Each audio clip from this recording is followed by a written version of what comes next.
오늘 우리에게 주신 하나님의 말씀은 빌립보서 1장 12절부터 21절까지 말씀입니다.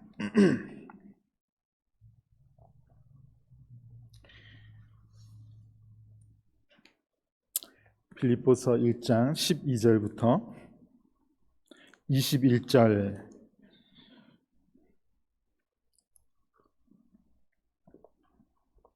제가 한 절 읽고요, 여러분 한 절 읽으시고 그렇게 교독해서 21절까지 읽겠습니다. 형제들아, 내가 당한 일이 도리어 복음 전파의 진전이 된 줄을 너희가 알기 원하노라.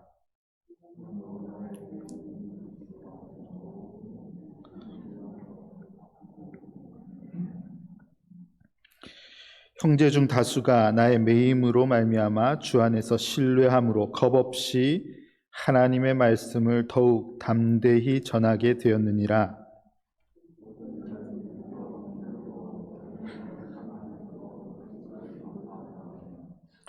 이들은 내가 복음을 변증하기 위하여 세우심을 받은 줄 알고 사랑으로 하나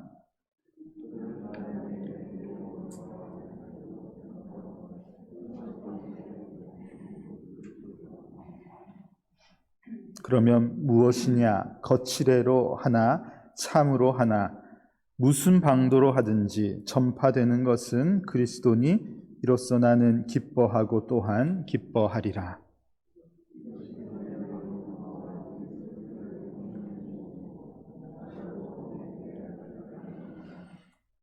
나의 간절한 기대와 소망을 따라 아무 일에든지 부끄러워하지 아니하고 지금도 전과 같이 온전히 담대하여 살든지 죽든지 내 몸에서 그리스도가 존귀하게 되게 하려 하나니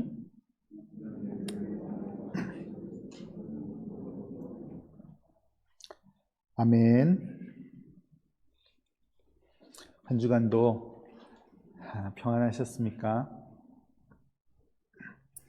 우리가 다 각자 다른 환경 속에서 다른 일을 하며 다른 사람들을 만나고 그렇게 각자 다른 곳에서 다른 마음을 가지고 살아가다가 오늘 이 자리에 한 자리에 한 예배로 우리가 모여서 한 하나님의 말씀을 듣게 하시고 한 은혜를 누리게 하시는 그 놀라우신 하나님을 이 아침에 찬양합니다. 우리 그런 하나님이 늘 우리와 함께 계심을 믿고 고백하는 그런 교회가 되면 좋겠습니다.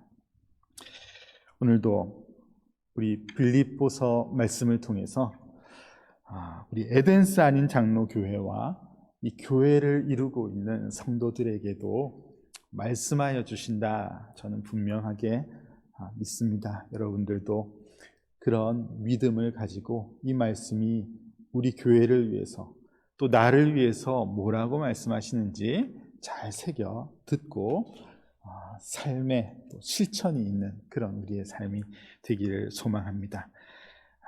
오늘 우리 함께 읽은 말씀 12절부터 읽었는데요, 12절 말씀이 이렇게 시작하고 있습니다. 형제들아, 내가 당한 일이 도리어 복음 전파의 진전이 된 줄을 너희가 알기 원하노라. 여러분, 이 말씀이 무슨 의미인지, 왜 사도 바울께서 이렇게 기록하셨는지 이해하는 것은 그렇게 어렵지 않죠.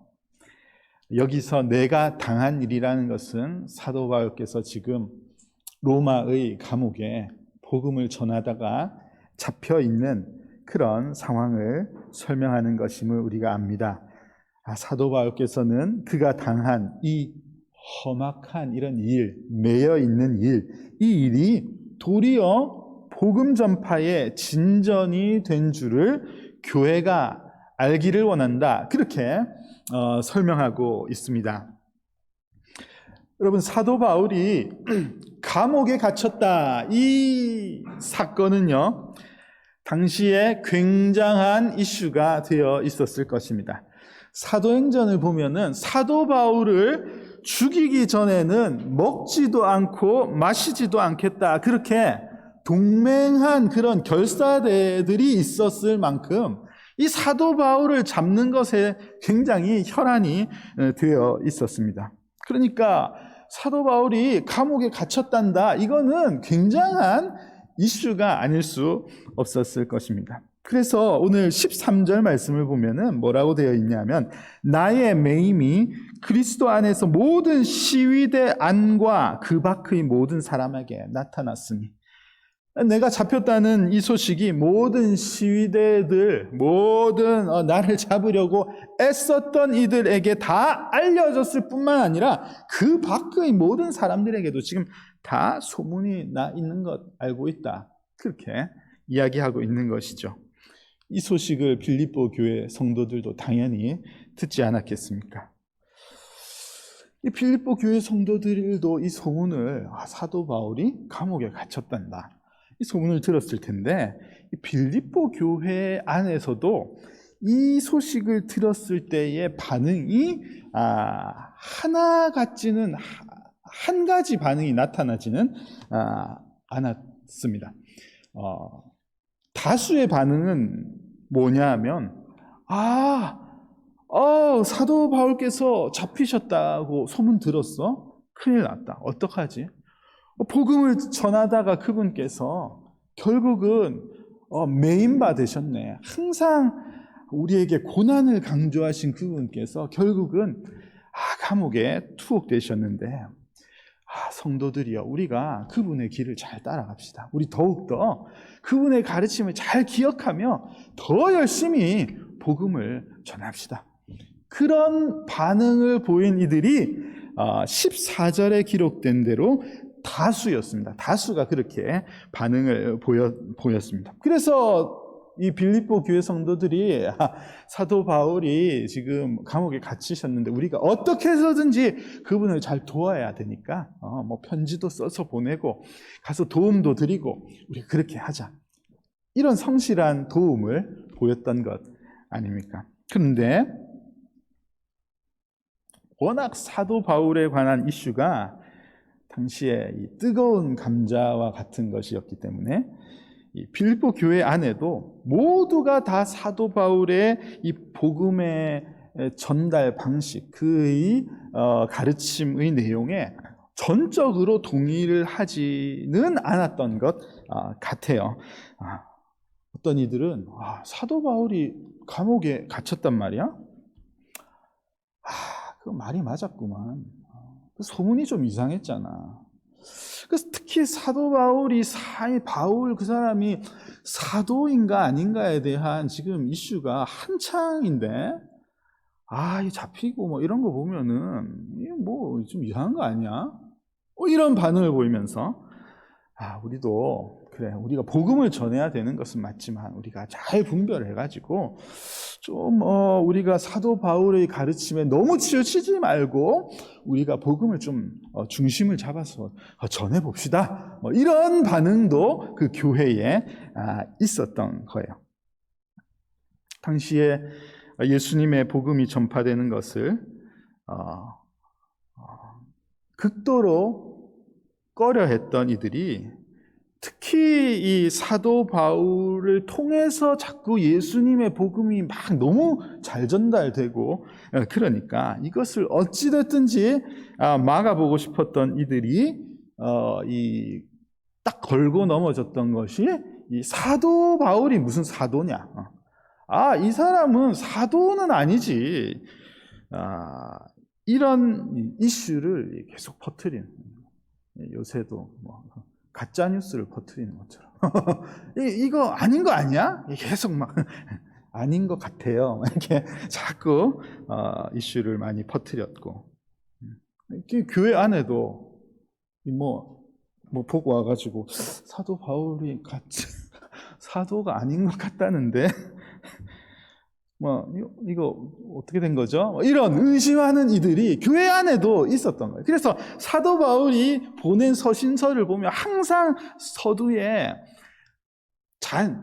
사도된 바울이 보낸다, 내가 사도다, 이것을 명확하게 표현하는 내용들이 많이 있는 걸 보면 이것이 아주 중요한 그 당시에 논란의 핵심이 되었던 것이죠. 예수님에게 직접 예수님께서 부르셔서 제자로 삼은 제자 중에 바울이 있었나? 아니잖아. 예수님이 고난받으시고 부활하신 몸을 증명하시고 하셨을 때 바울이 그 자리에 있었어? 아니잖아. 바울은 예수님을 본 적이 없는데 무슨 사도란 말인가? 사도에 들 수 없어. 저 사람의 가르침은 가짜야. 그러니까 저 사람들 따르면 안 돼. 사도 바울 따르는 교회들 따르면 안 돼. 이렇게 자꾸 이야기를 했던 이들이 많았던 것입니다. 그런데 사도 바울은 자신의 사도됨, 자신이 사도라는 것은 보내심을 받았다는 뜻입니다. 나를 보내셨다. 나에게 사명을 주셨다. 내가 사도이다. 이것에 대해서 사도 바울은 전혀 의심하지 않습니다. 자신의 사도됨을 증명하고 증거하고 이것을 아주 설명하고 이런 일에 아주 최선을 다했죠. 특별히 사도행전 9장에 보면은 사도 바울이 다메섹을 향해서 가는 길에 부활하신 예수님을 만난 내용이 사건이 거기에 기록되어 있습니다. 그때 주님께서 사도 바울에게, 그때는 사울이었죠. 사울, 이름이 바울이 아니고 사울이었는데 그에게 분명하게 내가 너에게 사명을 준다. 이방인들을 구하는 일에 내가 너를 사용하는 그릇으로 사용하겠다. 그렇게 분명하게 말씀하신 것이 거기에 기록되어 있습니다.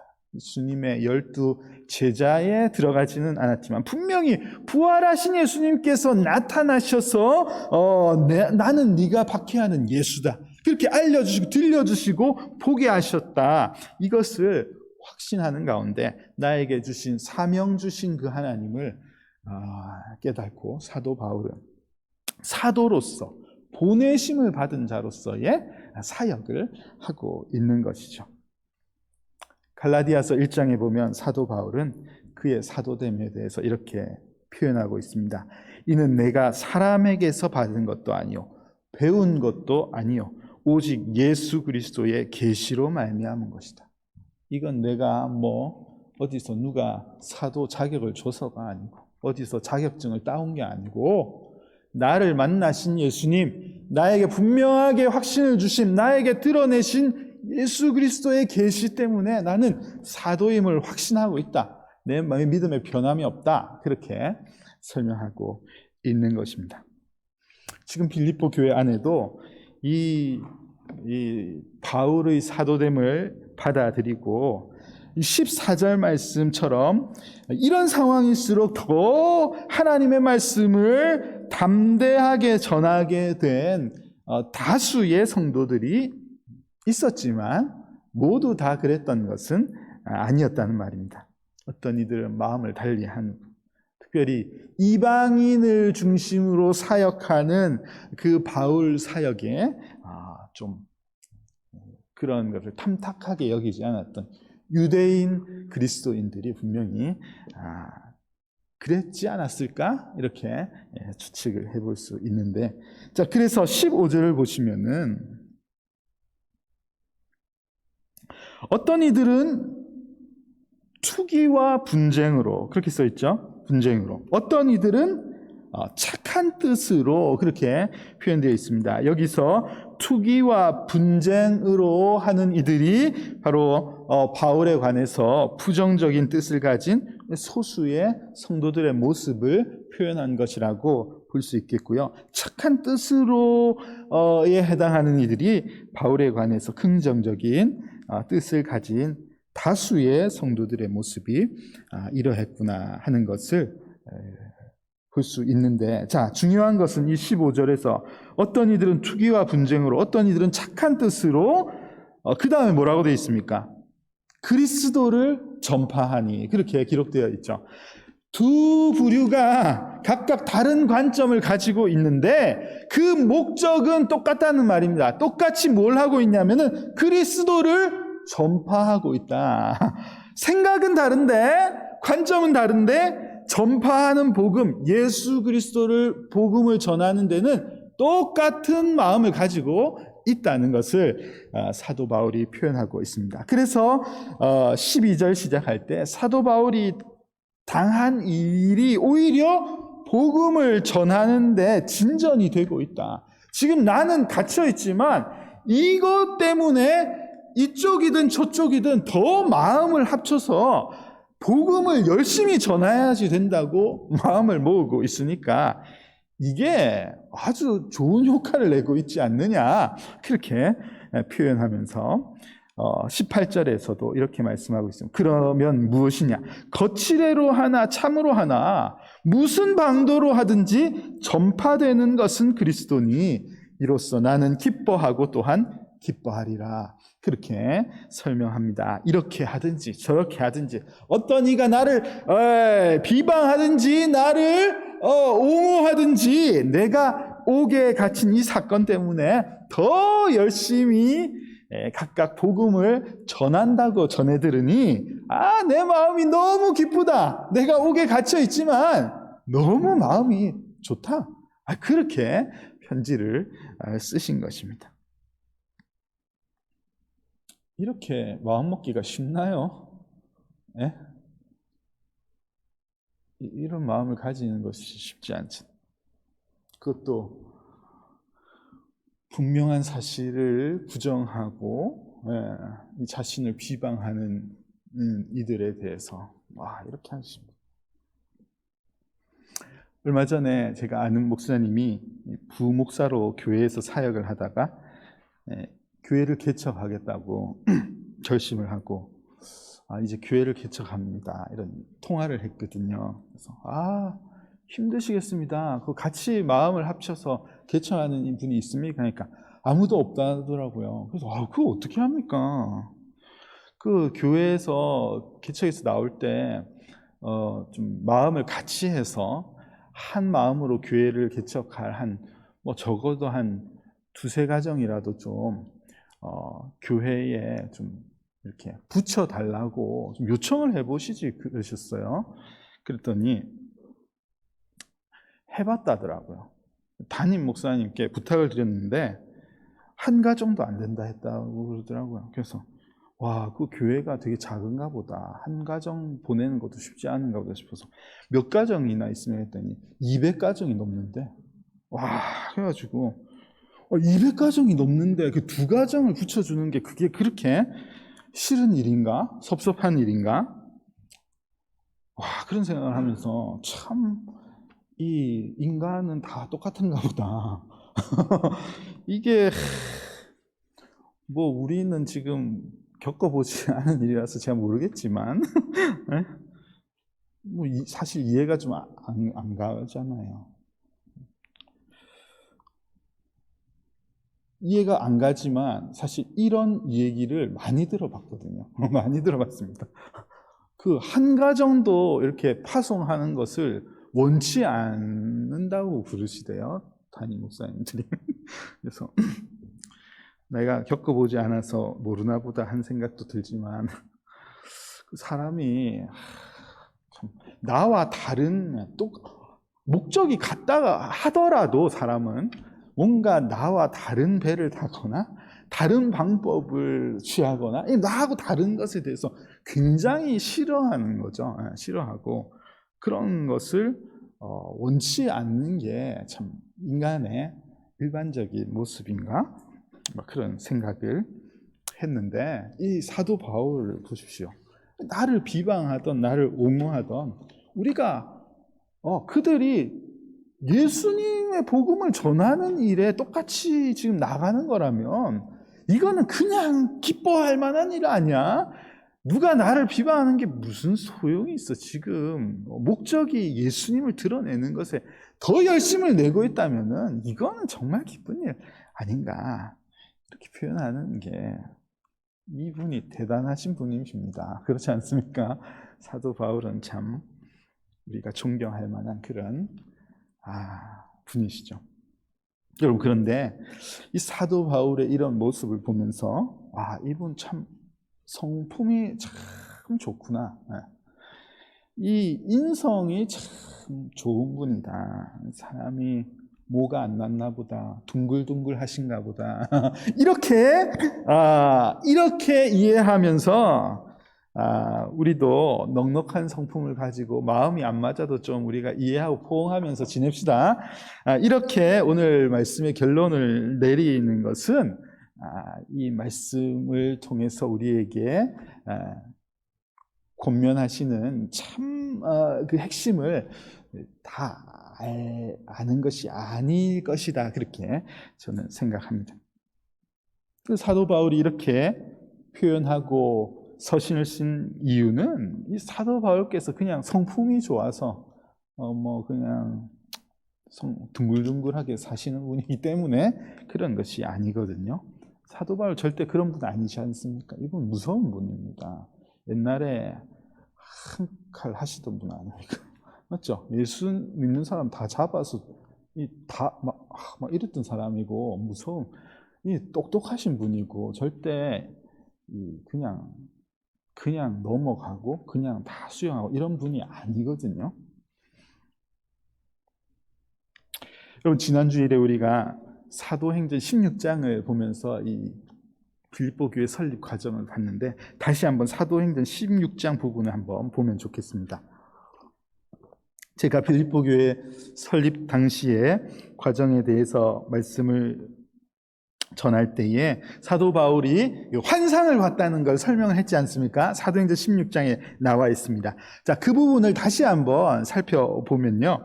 사도행전 16장 6절부터 보면 이렇게 기록하고 있습니다. 성령이 아시아에서 말씀을 전하지 못하게 하시거늘 그들이 부르기아와 갈라디아 땅으로 다녀가 무시아 앞에 이르러 비두니아로 가고자 애쓰되 예수의 영이 허락하지 아니하시는지라 이렇게 기록되어 있습니다. 여러분 이 말씀을 보면 사도 바울은 빌립보 땅 마게도니아 땅의 빌립보 성 지역으로 건너가기 전에 원래 사도 바울은 그곳으로 가려는 계획이 애당초 없었다는 것을 알 수가 있습니다. 이 사도 바울은 어디서 계속 사역을 하고 싶으냐 하면은 이 성경에는 아시아, 그죠? 아시아. 그래서 성령님이 아시아에서 말씀을 더 전하지 못하게 하셨다. 예수의 영이 막으신다. 그렇게 설명하고 있잖아요. 여기서 아시아는 우리 대한민국이 있는 아시아 아니고 소아시아, 성경에서는 소아시아라고 표현되어 있는 지금의 터키 지역이라고 보면은 되겠습니다. 제가 이 주보에 그 지도를 붙여놨는데 이 터키 지역 아나톨리아 반도가 있는 그 지역을 말하는데 이 지도를 지금 보시면은 이 지중해가 있고 그 위에 조그만 바다 이렇게 온폭 들어간 거 보이십니까? 거기가 에게해라고 바다 이름이 적혀 있죠. 그 바다를 중심으로 오른쪽이 지금 터키 땅이죠. 터키 땅이고 성경에서는 소아시아 지역이라고 표현되는 곳입니다. 그리고 에게해를 건너서 왼쪽이 현재 그리스도가 아니고 그리스가 있고 불가리아가 있고 그런 유럽 땅, 남유럽 땅이죠. 지중해 연안 국가들이 있는 그 땅입니다. 사도 바울이 지금 에게해를 중심으로 동쪽 소아시아 지역에서 사역을 해오고 있었거든요. 계속 그곳에서 사역을 할 계획을 가지고 있었습니다. 왜 계속 그곳에서 사역을 하려고 했을까? 이 16장 5절을 보시면 이에 여러 교회가 믿음이 더 굳건해지고 수가 날마다 늘어가니라 그렇게 기록되어 있습니다. 이 지역에서 소아시아 지역에서 사역을 했는데 날마다 사람들이 많이 모여들고 모든 개척의 결과들이 너무 좋은 거예요. 그래 당연히 더 하고 싶겠죠. 그래서 이 땅 저 땅 이 소아시아 지역에 더 교회를 세워야겠다 그런 마음을 가지고 사역을 하고 있었고 그런 계획을 가지고 있었는데 중요한 것은 이 하나님께서는 그것을 지금 원치 않으셨다는 겁니다. 본인은 더 이 소아시아 지역에 머물고 사역을 하고 싶은데 하나님은 여기 더 이상 머물지 말라는 뜻을 드러내셨다는 것이죠. 자, 그런데 말씀을 보면 그들이 부르기아 갈라디아 땅으로 다녀가서 무시아 앞에 이르렀고 비두니아로 가려고 애를 썼다. 그냥 그냥 원래 하던 사역을 한 게 아니고 굉장히 그 땅에서 사역을 하고 계획을 세우고 애를 썼다는 말입니다. 이 지역들도 여전히 소아시아 지역이고, 성령님께서 그것을 막으시는데도 계속 사도 바울은 밀어붙이고 있는 겁니다. 8절에서도 보면 무시아를 지나 드로아로 내려왔다. 여전히 이 에게해 동쪽 이 땅에서 사역을 하려고 이쪽 저쪽을 움직이고 있는 거예요. 하나님께서 막아도 자꾸 여기서 사역을 하니까 이 사도 바울을 위해 특별한 방법을 사용하신 것이 이 마게도니아 사람의 환상을 보여준 것입니다. 그렇죠? 이 지도에 보면은 에게해 건너편 서쪽에 마게도니아 땅이 있죠. 그리고 빌립보라고 이 성경적 지명이 지금 여기에 써 있고, 지금 현재 요즘 지도를 보면은 여기에 보면 여기에 그때에 유래된 국가가 여기에 가면 있습니다. 그래서 불가리아와 알바니아 사이에 북마케도니아라는 국가가 지금 있죠. 어쨌든 지금 이 성경에는 이 마게도니아 사람이 이 환상 속에서 사도 바울을 향해서 이 손짓을 하면서 마게도니아로 건너와서 우리를 도우라, 그렇게 이야기하고 소리치는 환상을 보여주신 것이죠. 하나님께서 보여주신 것입니다. 바울이 이제 그걸 본 후에 그제서야 마게도니아로 떠나기를 힘썼다, 그렇게 성경이 기록하고 있습니다. 이는 하나님이 저 사람들에게 복음을 전하라고 우리를 부르신 줄로 인정함이러라. 하나님이 지금 이걸 원하시는구나, 그렇게 이제 받아들였다는 말입니다. 이 바울께서 아시아 사역을 참 교회가 막 발전하고 성도들이 막 물려들고 하는데 그 모든 상황을 딱 접어놓고 이 낯선 땅을 향해서 건너가는 거, 이게 결단이 쉽지 않았겠습니까? 그죠? 어떻게 그게 쉴 수 있겠습니까? 그래서 이 땅 저 땅 건너다니면서 계속 버텨보려고 애를 썼던 것 같은데, 그렇게 해서 건너간 땅, 굉장히 염려도 한편 되었을 것이고, 무슨 일이 있을까 궁금하기도 했지 않았겠습니까? 그렇게 건너간 땅이었는데, 자, 빌립보에 건너갔을 때 무슨 일이 일어났는지 지난주에 자연스레 살펴보지 않았습니까? 첫 성도 루디아, 성경이 뭐라고 말씀하고 있습니까? 주께서 그의 마음을 열어서 바울의 말을 따르게 하셨다. 하나님께서 딱 첫 성도를 준비해 놓으시고 마음을 열어주셔서 바울의 말을 따르게, 바울의 복음을 전하는 복음을 잘 알아듣도록 그렇게 준비해 두셨다는 그런 기록이 여기에 있습니다. 하나님의 예비하심이 거기에 있었던 것입니다. 이 옥에 갇히는 일이 있었지만 거기에도 예비해 두신 영혼이 거기에도 있었네. 그러니까 이 모든 것들을 빌립보 교회를 개척하던 당시에 이미 엄청난 사실을 경험했던 분이 이 사도 바울인 것입니다. 이 교회를 통해서, 이 땅을 통해서, 이 교회를 통해서 하나님이 미리 계획하시고 준비하신 일들이 있었던 것을 몸소 다 체험했던 분이 이 바울 사도이니까, 지금 이 사도 바울을 평가하는 기준, 성도들의 생각이 이런 생각도 있고 저런 생각도 있는 것, 이런 현상에 대해서 하나도 사도 바울은 염려될 것이 없는 겁니다. 그게 문제가 되나?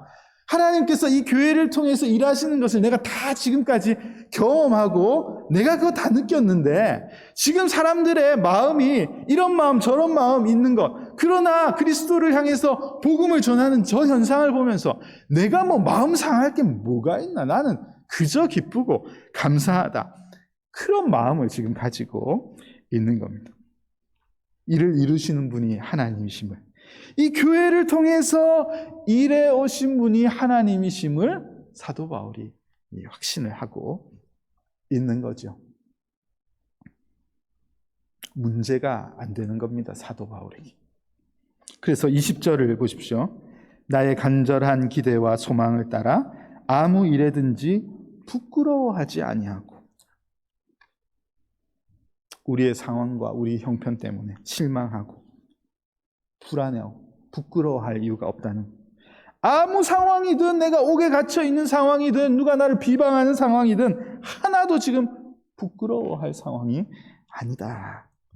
중요한 것은 지금도 전과 같이 온전히 담대하여 살든지 죽든지 살아서나 죽어서나 자신의 삶을 통해서 그리스도가 존귀하게 되는 것이 중요한 것이지, 지금 다른 것이 뭐가 중요한가? 이러한 상황을 통해서도 예수 그리스도가 존귀하게 되는 것, 저 사람들의 입을 통해서 복음이 전파되는 것, 이게 지금 중요한 것이지 뭐가 중요하냐? 감옥에 있는 것도, 자유한 것도, 비난을 받는 것도, 그가 존중을 받는 것도 아무것도 부끄러워할 만한 일, 낙심될 일이 아니라고 그렇게 표현하고 있는 이유가 그의 삶의 경험을 통해서 나타나고 있는 것입니다. 오늘 말씀을 읽고 묵상하면서 우리가 얻을 수 있는 두 가지 교훈이 있겠다 생각했습니다. 먼저 우리 교회가 이 빌립보 교회와 같아야 되겠다, 그런 생각을 했습니다. 여러분, 이런 상황, 저런 상황, 지금 교회가 우리가 세워져 있으나 여러 가지 교회 주변 또 이 사회에서 일어나고 있는 이런저런 우리를 염려케 하는 상황들이 두려워할 만한, 낙심할 만한 상황이 아니기를 간절히 소망합니다. 또한 나의 생각, 나의 삶의 방식, 우리의 생각의 차이, 판단의 차이도 염려할 거리, 걱정할 거리가 아니기를 간절히 소망합니다. 여러분, 다양한 이들이 함께 모여서 한 하나님을 예배하는 곳이 교회입니다. 그곳이 교회이지요. 나면서부터 신앙생활을 하여오신 분들이 있는가 하면 에덴스에 도착해서 처음 교회를 출석하시는 분들도 있는 것이 우리 교회 아닙니까? 다양한 차이가 우리에게 있는데 오히려 이 다양한 차이가 우리가 기뻐해야 할 이유가 될 수 있기를 간절히 소망합니다. 왜 이것이 기쁨이 될 수 있나요? 세상은 이런 것을 기쁨으로 여기진 않거든요. 세상은 차이 있는 것에 대해서 별로 좋아하지 않습니다. 같아야 좋아하잖아요. 나하고 생각 다르면 싫어하고, 많이 아는 사람과 적게 아는 사람 한 곳에 모아놓으면 굉장히 불쾌하지 않습니까? 많이 가진 사람하고 적게 가진 사람 한 동네에 있는 거 굉장히 싫어하대요. 왜 우리 동네에 오냐고 막 이러고. 그게 세상이거든. 그런데 교회는 그런 모습이 오히려 기쁨의 이유가 되어야지 된다는 거예요. 이로써 나는 기뻐하고 또한 기뻐하리라. 다양한 모습을 통해서 다양한 모습이 있으니 우리 참 아프다. 너무 싫다. 이 분쟁이 생기고 문제가 일어나는 것이 아니라 다양한 모습을 하나 되게 하시고 다른 생각을 이루고 있는 많은 다양한 우리의 삶을 가진 사람들을 통해서 오히려 하나님을 예배할 수 있는 하나의 공동체를 만들게 하시는 그런 하나님을 깨달으면서 그 동일하신 은혜를 공평하게 해주시는 그 하나님을 경험하는 그런 교회가 우리 교회가 되기를 소망합니다. 다양한 배경과 상황이 문제되지 않는 교회가 되기를 간절히 소망합니다. 신앙의 경륜이 짧고 긴 것이 아무 문제가 되지 않는 그런 교회가 되기를 소망합니다. 직분을 가지고 있지 않은 것이 전혀 문제가 되지 않는 그런 교회가 되기를 소망합니다. 세상에서는 선을 긋고 불편하게 여기는 것이 오히려 우리의 기쁨의 이유, 이것을 통해서 하나님을 드러내시니까 우리가 더 기뻐할 이유가 아닌가, 이렇게 여기며 하나 되기를 애쓰는 그런 교회가 되기를 원합니다. 결국은 우리가 살든지 죽든지 우리 모든 상황 속에서 드러나시는 분은 예수 그리스도 한 분 아닌가? 우리가 그렇게 고백하면서 그러니 너무 기쁘다. 너무 좋다. 우리 다 다르고 다 성품도 다르고 뭐 모습도 다르고 사실 여기 와서 우리 만났지 어디서 우리 알고 지냈습니까? 다 뭐 몰랐지 않습니까? 그런데도 만나면 좋고 행복하고 감사한 이유가 오직 우리의 마음이 복음 그리스도에 있기 때문에 그런 교회가 될 수 있기를 간절히 소망합니다. 또 한 가지 우리가 얻어야 할 교훈은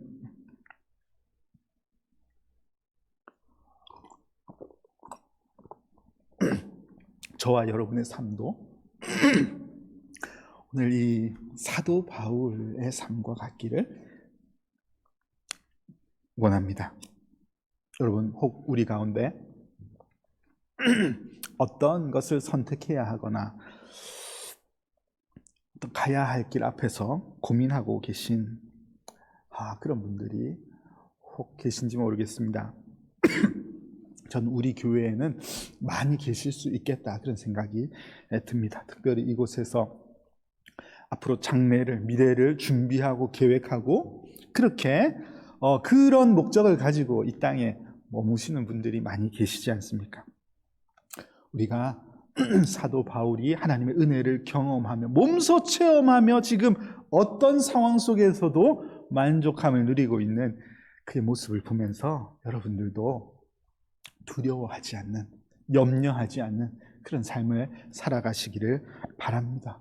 어디를 가든지 그곳에 하나님께서 분명히 준비해 두신 사람들이 있고 준비해 두신 자리가 있고 그 자리에 이미 미리 가 계신 우리 성령님이 계실 것을 우리가 믿음으로 믿고 신뢰하며 너무 염려하지 아니하고 살아갈 수 있는 그런 우리가 되면 좋겠습니다. 중요한 것은 뭡니까? 여러분의 삶의 중심, 우리의 삶의 중심이 중요한 거예요.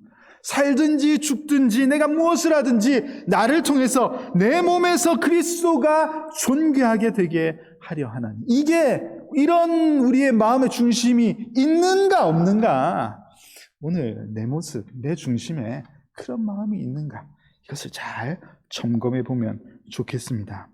여러분의 삶의 중심이 그리스도를 드러낸 하나님의 영광을 위한 것에 잘 맞추어 있다면 하나님은 여러분의 삶의 많은 모든 형편들을 곳곳에서 사용하실 것이라고 저는 분명히 믿습니다.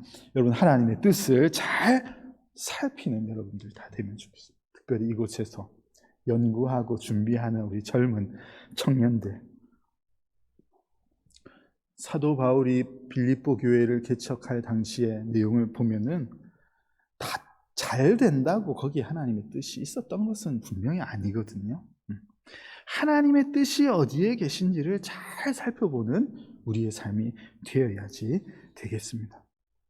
살든지 죽든지 하나님 내 삶을 통해서 하나님의 영광이 드러날 수 있도록 나를 준비시켜 주시고 그 뜻이 어디에 계신지 하나님 잘 볼 수 있도록 그냥 내가 좋아하는 것, 내 마음에 드는 길을 따르는 것이 아니라 하나님의 뜻이 어디에 계신지를 잘 살필 줄 아는 자가 되게 해 주시옵소서. 그렇게 간구하며 살아가는 모든 분들이 다 되면 좋겠습니다. 여러분 또 우리에게 주어진 새로운 한 주가 이제 시작되는데요. 여러분 우리는 또 각자 해야 할 일, 각자 삶의 터전으로 돌아가게 될 것입니다.